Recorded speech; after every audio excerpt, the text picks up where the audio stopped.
These are words that express strong emotions. For example, wow or oh, oh. Let's take a look at parts of speech.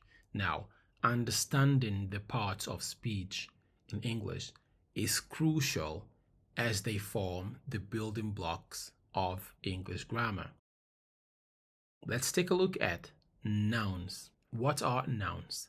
Nouns are words that name people, places, things, or ideas. For example, dog, city, happiness. Pronouns. What are pronouns?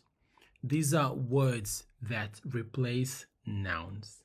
For example, I, he, she, it, you, they, them, we.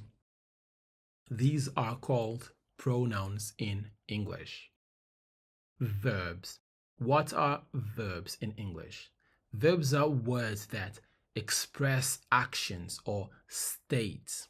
For example, run, is, walk, speak, plan, become, get, play, and eat.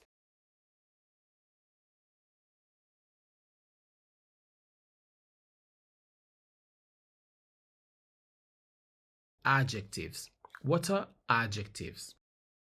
These are words that describe nouns.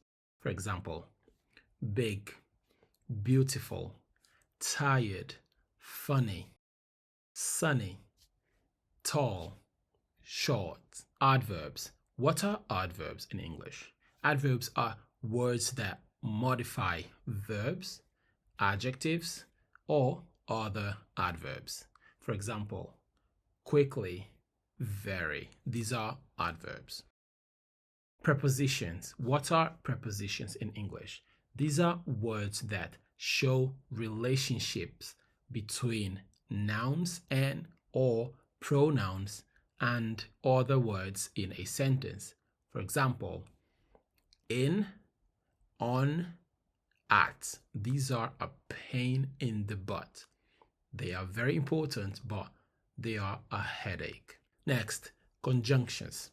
These are words that connect words, phrases, or clauses. For example, and, but, or. Interjections. These are words that express strong emotions. For example, wow or oh, oh.